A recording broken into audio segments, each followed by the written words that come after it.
नमस्ते दोस्तों।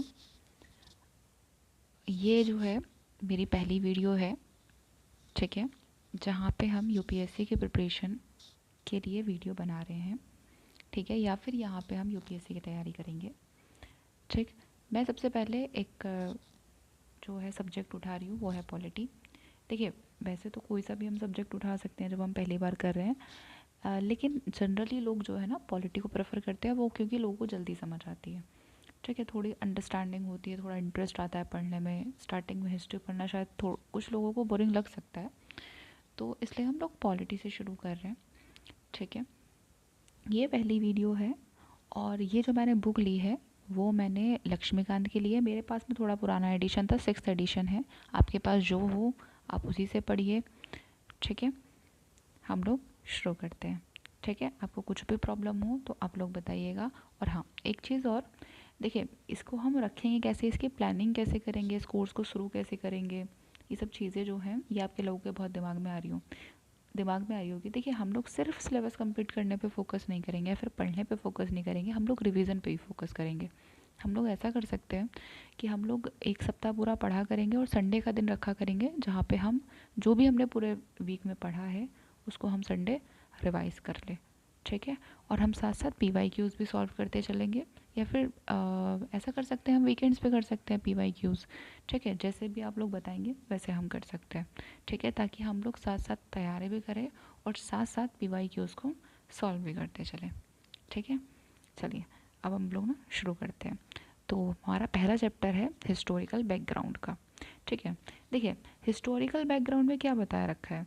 देखिए यहाँ पे हम शुरू में बात करें तो इसमें ये बता रखा है कि British came in India in 1608, कि ब्रिटिशर्स जो थे वो 1608 में आए थे। देखिए इसकी हिस्ट्री आपको जो है ना, इसके बैकग्राउंड जो है आपको मिलेगा, लेकिन इसका बैकग्राउंड आपको और अच्छा जो है हिस्ट्री में आपको जानने को मिलेगा। जब आप मॉडर्न हिस्ट्री पढ़ेंगे उसमें इसके बारे में बहुत अच्छे से एक्सप्लेन कर रखा है। तो पॉलिटी के पर्सपेक्टिव में बस आप इतना समझ लीजिए, जो इम्पोर्टेंट है उसको मैंने हाईलाइट कर रखा है। ठीक है, यहाँ पे कि ब्रिटिशर जो हैं 1608 में आते हैं।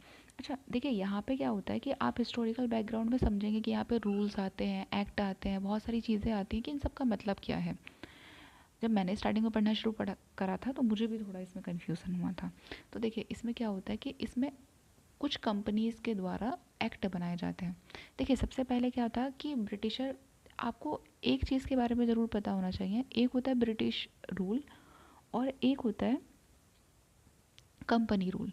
देखिए ब्रिटिश रूल और कंपनी रूल में क्या है कि यहाँ पे ईस्ट इंडिया कंपनी जो थी ना, वो एक, जैसे एक कंपनी मान के चलिए, जैसे टाटा कंपनी है हमारे देश की, टाटा है, रिलायंस है, जो भी है, ये किसी दूसरे देश में जाएं ट्रेड करने के हिसाब से। ठीक है, किसी भी दूसरे देश में गए, बांग्लादेश में गए, या फिर मान लीजिए आप साउथ अफ्रीका में गए, कहीं भी गए, किसी भी देश में एक ट्रेड करने के हिसाब से गए, लेकिन वहाँ पे वो धीरे धीरे धीरे धीरे एक्सपेंड करते करते इतना ज़्यादा एक्सपेंड कर दें, इतना ज़्यादा मतलब एक्सपेंशन हो जाए उनका कि वहाँ पे वो लोग वहाँ की चीज़ों को कंट्रोल करना शुरू कर दें, वहाँ के रेवेन्यू सिस्टम पे कंट्रोल करना शुरू कर दें, वहाँ के लोगों पे कंट्रोल करना शुरू कर दें, या फिर वहाँ से रेवेन्यू लेना शुरू कर दें। रेवेन्यू देने की बजाय, वहाँ पे मतलब टैक्स देने की बजाय वो लोग वहाँ से रेवेन्यू कलेक्ट करना शुरू कर दें। ऐसे ही यहाँ पे ईस्ट इंडिया कंपनी ने किया था। ईस्ट इंडिया कंपनी जो आई थी इंडिया में, वो रूल करने के हिसाब से आई थी, लेकिन क्या हुआ धीरे धीरे कि उसने जो है यहाँ से रेवेन्यू कलेक्ट करना शुरू कर दिया। ठीक है, यहाँ पे रूल करना शुरू कर दिया, यहाँ से रेवेन्यू लेना शुरू कर दिया लोगों से। तो यही सब हुआ था, लेकिन बाद में जब उनका एक्सपेंशन होता चला गया, तो देखिए जब इतना कोई एक्सपेंशन कर लेगा, आप मान लीजिए टाटा कंपनी है, वो साउथ अफ्रीका में जाकर उसको कंट्रोल कर ले, तो क्या करेगी, जब बहुत ज़्यादा एक्सपेंशन बढ़ जाएगा तो यहाँ की गवर्नमेंट, यहाँ की जो भारत की गवर्नमेंट है वो इंटरफेयर करेगी ना वहाँ जाके, कि भैया आप इतना कंट्रोल कैसे कर रहे हैं, वो कंट्रोल हमें दे दीजिए। तो इसी तरीके से जो है ब्रिटिश गवर्नमेंट जो है वो ईस्ट इंडिया कंपनी को मिनिमाइज़ करके अपना रूल इस्टेब्लिश करने लग जाती है। तब यहाँ पे दो चीज़ें यूज़ होती हैं, एक होता है कंपनी रूल और एक यूज़ होता है क्राउन रूल। ठीक है, जिसकी बात हम करते हैं। देखिए यहाँ पे कंपनी रूल कब से कब तक चला, 1773 से लेके 1858 तक चला। क्राउन रूल क्या था, 1858 से लेके 1947 तक मिला चला। ठीक है, अब हम यहाँ पे कंपनी रूल की बात कर रहे हैं, तो कंपनी रूल क्या है, 1773 से 1858। देखिए ये नाम ही आपको समझ में आ रहा होगा, रेगुलेटिंग एक्ट, मतलब क्या हो रहा है, यहाँ पर रेगुलेट किया जा रहा है। रेगुलेट किस चीज़ को किया जा रहा है, कंपनी को रेगुलेट करने की कोशिश की जा रही है ब्रिटिश गवर्नमेंट के द्वारा। यहाँ पे ब्रिटिश गवर्नमेंट कंपनी के रूल को जो है क्या कर रही है, कंट्रोल कर रही है कि भैया आप थोड़ा रेगुलेट करिए, अब हम एक्सपेंड करते हैं, ठीक है, या फिर हमारा एक्सपेंशन होगा, आप थोड़ा मिनिमाइज कर दीजिए। तो देखिए सबसे पहला क्या आता है, रेगुलेटिंग एक्ट ऑफ 1773। देखिए ये सारे एक्ट जो हैं ये प्रीलिम्स के हिसाब से बहुत इंपॉर्टेंट है, इसके PYQs भी हैं, वो हम बाद में देखेंगे, ठीक है। ये काफ़ी इंपॉर्टेंट है, जो इम्पॉर्टेंट इतना नहीं होगा उसको मैं आपको बता दूंगी, लेकिन जो इम्पॉर्टेंट है आप उन पर ध्यान रखिएगा, मोस्ट ऑफ द इम्पॉर्टेंट है बट एक दो को छोड़ के, ठीक है। तो यहाँ क्या होता है, first step taken by British government. यहाँ पे देखिए ब्रिटिश गवर्नमेंट के द्वारा स्टेप लिया गया है जहाँ पे कंट्रोल करने की कोशिश की गई है, रेगुलेट करने की कोशिश की गई है ईस्ट इंडिया कंपनी को, ठीक है। यहाँ पे क्या होता है, ये रिकॉग्नाइज करती है पॉलिटिकल एडमिनिस्ट्रेटिव फंक्शंस कंपनी के। यहाँ पे क्या होता है कि ये पॉलिटिकल जो उनका एक्सपेंशन चल रहा था या एडमिनिस्ट्रेशन के हिसाब से वो सब चीज़ें जो कंट्रोल करी थी, उसको क्या कर रहा है, थोड़ा रिकॉग्नाइज करने की कोशिश करती है कि भैया कंपनी कौन कौन से काम कर सकती है, ठीक है। यहीं पे एक क्या किस चीज़ के इस्टेब्लिशमेंट होता है, देखिए ये वर्ड बहुत इंपॉर्टेंट है, फाउंडेशन ऑफ सेंट्रल एडमिनिस्ट्रेशन। आपसे पूछ सकता है ये, आपसे पूछ सकता है PYQ में कि सेंट्रल एडमिनिस्ट्रेशन की बात जो है कौन से रेगुलेटिंग एक्ट में बात की गई है, तो किस में बात की गई है, 1773 में बात की गई है। अच्छा इसके फीचर्स की बात करें, इसके फीचर्स क्या है, रेगुलेटिंग एक्ट जो है 1773 का, इसके फीचर्स क्या हैं। देखिए इसके फीचर्स की बात करें हम लोग, तो यहाँ पे क्या है, आप दो चार चीज़ों को हमेशा ध्यान रखिएगा, जो हाईलाइट हो रही हैं आप उनको उन पे ज़्यादा फोकस करिएगा, ठीक है। और मैं आपको एक चीज़ बता दूं, आप वीडियो देखिए, आप यहाँ से समझने की कोशिश करिए, लेकिन आप लोग क्या है, आप कभी भी बुक्स को रिप्लेस नहीं कर सकते, आप बुक्स ज़रूर से पढ़िए। ये जो लक्ष्मीकांत की बुक है आप लाइन बाय लाइन उसको ज़रूर पढ़िए, आप यहाँ से पहले समझ लीजिए ताकि आपकी अंडरस्टैंडिंग बैठ जाए, और उसके बाद में जो है आप ज़रूर से बुक को पढ़िए। जब आप बार बार ऐसा करेंगे तो आपको ये चीज़ें रिटेन रहेंगी, याद रहेंगी, ठीक है। देखिए इसमें क्या होता है कि इसके फीचर्स की बात करते हैं कि रेगुलेटिंग एक्ट 1773 जो है इसका फीचर क्या है। देखिए यहाँ पे जो गवर्नर था ना बंगाल में जो गवर्नर बने हुए थे उनको गवर्नर जनरल बना दिया था बंगाल का, क्या हुआ था, डेजिग्नेट कर दिया था गवर्नर ऑफ बंगाल को as governor general of Bengal, ठीक है। और उसको जो है उनकी एक एग्जीक्यूटिव काउंसिल भी बना दी गई थी 4 मेंबर्स की, 4 मेंबर थे और एग्जीक्यूटिव काउंसिल थी, ठीक है। और फर्स्ट गवर्नर जनरल कौन बने थे, लॉर्ड वेरन हेस्टिंग, ये पूछ सकते हैं, देखिए ऐसे पूछ सकते हैं फैक्ट्स के हिसाब से, तो आप इसको ज़रूर याद रखिएगा। और ये भी इंपॉर्टेंट है, ये सब जो हाईलाइटिंग वाला है ये इंपॉर्टेंट है, आप इन पे फोकस करिएगा, ठीक है। दूसरे क्या गई थी, यहाँ पे गवर्नर जो है बॉम्बे के और मद्रास। देखिए ये दो तीन जो नाम है ना, जो दो तीन जो प्रोविंसेस थे वो काफ़ी इंपॉर्टेंट थे, बंगाल और बॉम्बे और मद्रास, ठीक है। तो बंगाल इसमें बहुत ज़्यादा इंपॉर्टेंट है, आपको पता भी होगा बंगाल में दीवानी राइट्स मिले थे उनको, और उनको वहाँ से रेवेन्यू कलेक्ट होना शुरू हुआ था, तो बंगाल बहुत इंपॉर्टेंट था। तो वहाँ पे बंगाल के जो गवर्नर थे उनको तो गवर्नर जनरल बना दिया था, और क्या हुआ था कि जो गवर्नर थे कहाँ के, बॉम्बे के और मद्रास के जो गवर्नर थे उनको सबॉर्डिनेट बना दिया गया था गवर्नर जनरल ऑफ बंगाल का, गवर्नर जनरल ऑफ बंगाल के ये दोनों सबॉर्डिनेट बन गए थे, ठीक है।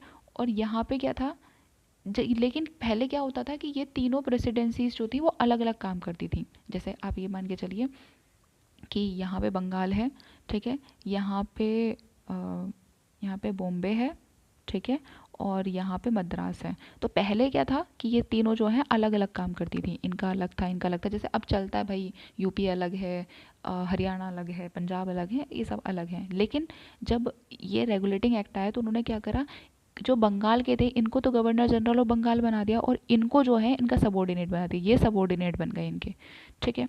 फिर क्या होता है, और क्या चीज़ें होती हैं, देखिए सुप्रीम कोर्ट का इस्टेब्लिशमेंट होता है। सुप्रीम कोर्ट का इस्टेब्लिशमेंट कब होता है, 1774 में सुप्रीम कोर्ट का इस्टेब्लिशमेंट होता है। एक चीफ जस्टिस होते हैं और 3 जो हैं अदर जजेस बनते हैं, ठीक है।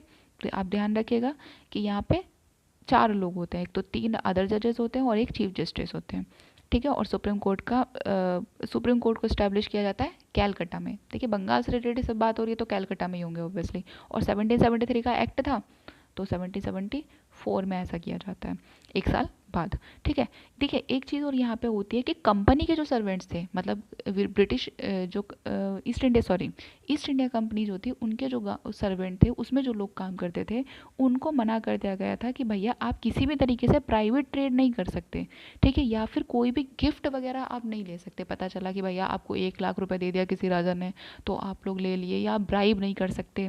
ठीक है, आप ब्राइब वगैरह, आप करप्शन वगैरह नहीं कर सकते यहाँ पे, या फिर आप प्राइवेट ट्रेड नहीं कर सकते। जैसे मान लिया कंपनी है, तो कंपनी के हिसाब से यहाँ लेन देन चल रहा है कि भाई टाटा कंपनी जो है अपने, ऐसे मान के चलिए कि टाटा कंपनी जो है कहीं भी ट्रेड कर रही है, लेकिन वहाँ के लोग, वहाँ पे जो जैसे मुझे भेजा गया, लेट से मुझे भेजा गया टाटा कंपनी की तरफ से कि जाओ आप साउथ अफ्रीका में जाओ, वहाँ पे कंपनी के लिए काम करना, लेकिन मैं वहाँ पे अपना प्राइवेट ट्रेड करने लगूँ कि भैया मैं वहाँ जाके कपड़े बेचने लगूँ या सामान बेचने लगूँ, तो ऐसा नहीं कर सकते।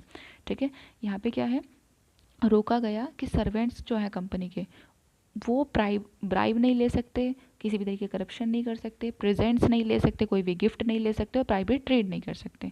ठीक है, यहाँ पे क्या गया कि यहाँ पे स्ट्रेंथन करने की कोशिश गई, किस चीज़ को, control of British government over the company.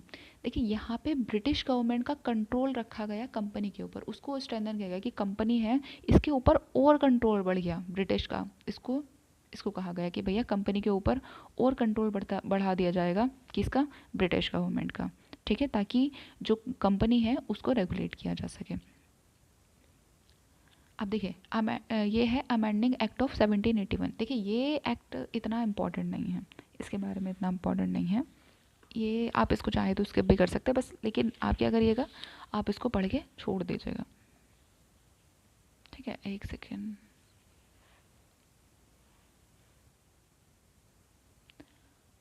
हाँ ठीक है, देखिए इसके फीचर्स क्या हैं कि इसमें क्या किया गया था कि देखो जब क्या हुआ, जब मान लिया आप किसी को रेगुलेट करने की कोशिश करेंगे।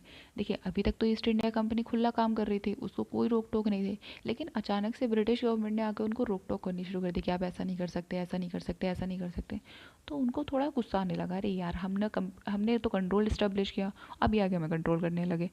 तो वो क्या करते हैं, तो जब ये चीज़ ब्रिटिश गवर्नमेंट देखती है तो उनको थोड़ा लगता है कि अरे मतलब ये लोग तो गुस्सा हो गए, तो वो थोड़ी चीज़ों में रिलैक्सेशन करने की कोशिश करती है।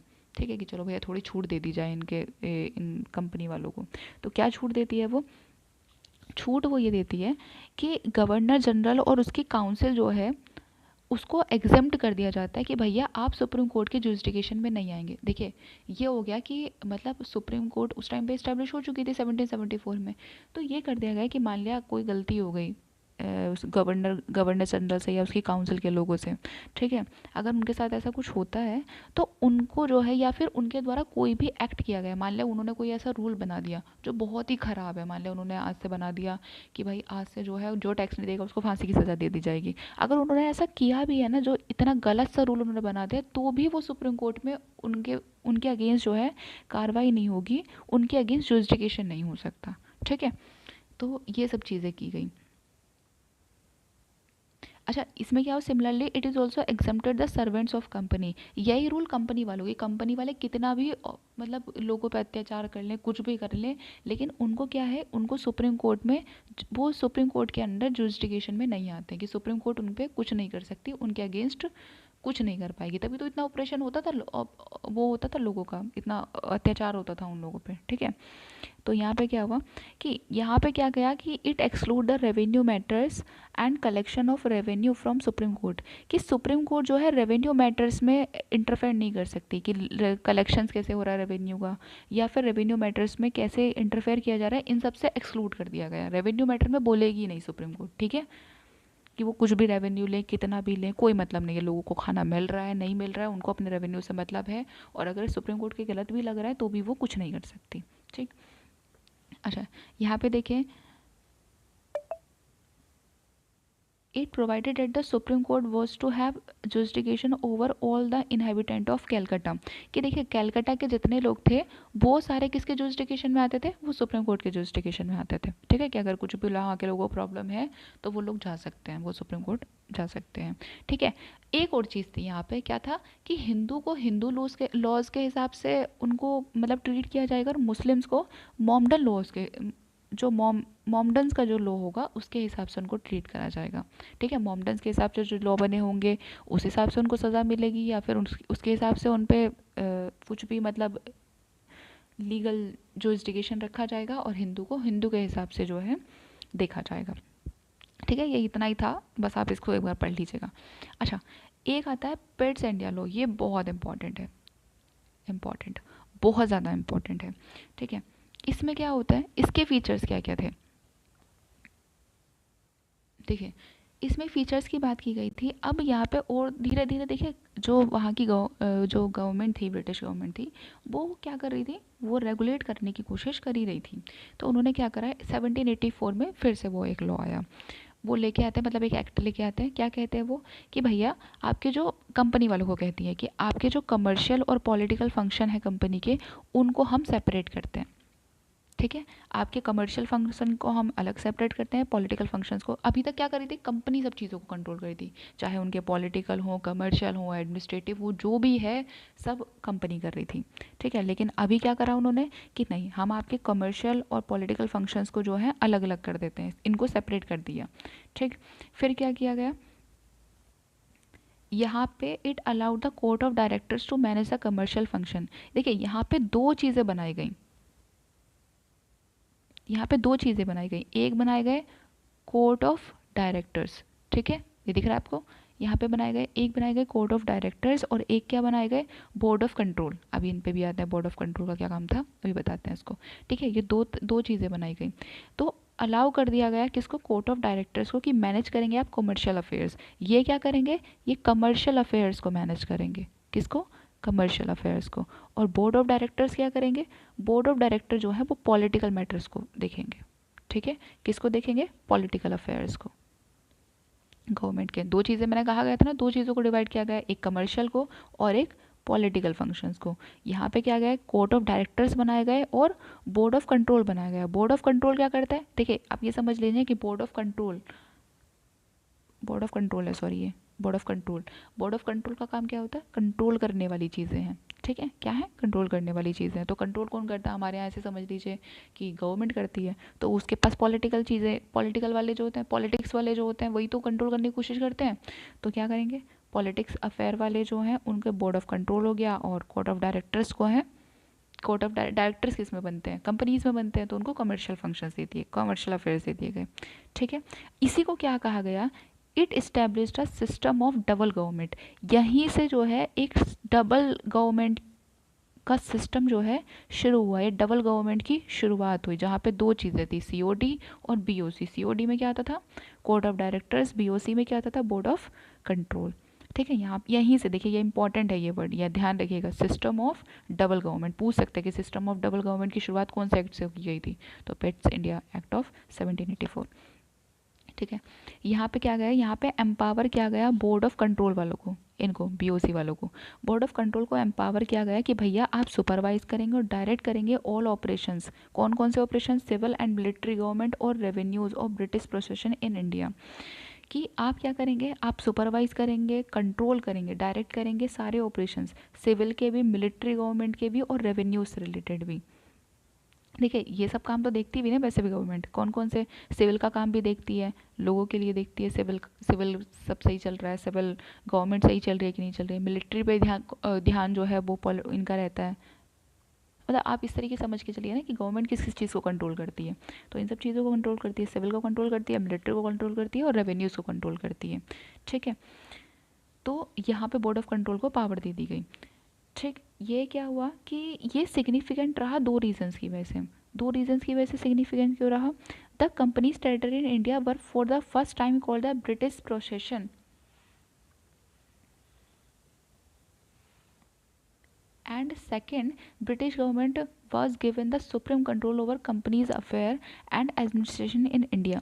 देखिए, कंपनी की जो टेरिटरी थी ना इंडिया में, जो लोग, जो कंपनी थी वो ब्रिटिश ईस्ट इंडिया कंपनी, इसमें क्या था, पहले टाइम जो ब्रिटिश उसको जो है ना, कंपनी के टेरिटरी को क्या कहा गया, ब्रिटिश पोसेशन कहा गया। मतलब ब्रिटिश गवर्नमेंट ने अपने अंडर लिया, ब्रिटिश पोसेशन का मतलब यहाँ पे ये है, इस तरीके से समझ लीजिए कि उन्होंने अपने अंडर में ले लिया कंपनी की जितनी टेरिटरीज थी। जैसे मान लिया यहाँ पे जो भी कंपनीज, सॉरी अरे रे रे, सॉरी फॉर द ड्राइंग, गड़बड़ हो गई अब भी। ठीक है, इस तरीके से समझ लीजिए, ये है ना, ये मैप है इंडिया का। ठीक है, अभी काम चला लीजिए, मेरी ड्राइंग बहुत ज़्यादा ख़राब है। ठीक, तो यहाँ पे जैसे मान लीजिए यहाँ पे कंट्रोल कर रखा है कंपनी वालों ने, यहाँ कंट्रोल कर रखा है, यहाँ कंट्रोल कर रखा है, ये टेरिटरी है इंडिया में मान लीजिए। तो इन सब टेरिटरी, पहले तो ये ब्रिटिश मतलब जो ईस्ट इंडिया कंपनी थी उनकी टेरिटरी थी, कंपनी की टेरिटरी थी। अब क्या कहा गया इस ईस्ट इंडिया एक्ट में, जो ब्रिटिश गवर्नमेंट थी उन्होंने कहा कि अब ये ब्रिटिश पोजीशन के अंदर आएंगी, मतलब ब्रिटिश गवर्नमेंट के अंदर ये सब आएंगी, ईस्ट इंडिया कंपनी के अंदर नहीं, ब्रिटिश मतलब अब ब्रिटिश गवर्नमेंट के अंडर में ये सब चीज़ें आएंगी। ठीक है, और पहली चीज़ तो ये हुई, और दूसरी चीज़ क्या हुई, British government was given the supreme control over companies affair and administration, कि ब्रिटिश गवर्नमेंट ने जो है अपना कंट्रोल इस्टेब्लिश किया कंपनी की चीज़ों पे। ठीक है, उसके एडमिनिस्ट्रेशन पे, कि कंपनी अब मनमानी नहीं कर सकती, उसको परमिशन लेनी पड़ेगी कहीं ना कहीं सरकार से, ब्रिटिश सरकार से परमिशन लेनी पड़ेगी। ठीक है, तो कहीं ना कहीं ब्रिटिश गवर्नमेंट जो है कंट्रोल इस्टेब्लिश करने की कोशिश कर रही थी, किस पे, कंपनीज के अफेयर्स पे, कंपनी जो काम कर रही थी उस पर। ठीक है, अब आता है एक्ट ऑफ 1786। ये जो पिट्स एक्ट कौन सा था, 1784, ये रहा। ठीक है, अब यहाँ पे क्या था, 1786, 2 साल बाद बनता है। तो यहाँ पे क्या है, लॉर्ड कॉर्नवालिस जो है उनको, ये देखिए ये इतना इंपॉर्टेंट नहीं है, ये कोई खास नहीं, बस आप इसको पढ़ के छोड़ दीजिएगा। ठीक है, लॉर्ड कॉर्नवालिस को जो है अपॉइंट किया गया था गवर्नर जनरल ऑफ बंगाल। देखिए पहले बने थे ना, लॉर्ड बैरन हेस्टिंग थे, याद है आपको, लॉर्ड बैरन हेस्टिंग, लॉर्ड बैरन हेस्टिंग थे। फिर अब यहाँ पे कौन बनते हैं, लॉर्ड कॉर्नवालिस जो है गवर्नर जनरल ऑफ बंगाल बन के आते हैं। ठीक है, यहाँ क्या होता है, power to override the decision of his council in special cases. देखिए इनको क्या गया, इनको और ज़्यादा पावर दे दी गई। पावर क्या दे दी गई, इनको ये कहा गई, इनकी काउंसिल बनाई गई थी ना, आपको ध्यान है इनकी काउंसिल के बारे में, अभी बात की गई थी हम लोगों ने, 4 मेंबर की काउंसिल बनाई गई थी, एग्जीक्यूटिव काउंसिल ऑफ 4 मेंबर्स बनाई गई थी ना। तो इसमें क्या होता है, पहले तो उन्हें अपनी काउंसिल के हिसाब से काम करना होता, मतलब काउंसिल से राय मशवरा लेके उनको काम करना होता, लेकिन अब क्या करना शुरू कर दिया इन्होंने, इन्होंने कहा गया कि ये ओवरराइड कर सकते हैं पावर को, या डिसीजंस जो लिए जाएंगे काउंसिल के द्वारा उसको क्या करेंगे, उसको ओवरराइड कर सकते हैं स्पेशल केसेस में। अगर कोई स्पेशल केस आता है तो उस केस में ये ओवरराइड कर सकते हैं। ठीक है, और इनको क्या है, कमांडर इन चीफ भी बना दिया गया उस टाइम पे, इनको जो है कमांडर इन चीफ भी बना दिया गया। बस इतना ध्यान रखिएगा, इससे ज़्यादा कोई खास इंपॉर्टेंट ये है नहीं। अब देखें चार्टर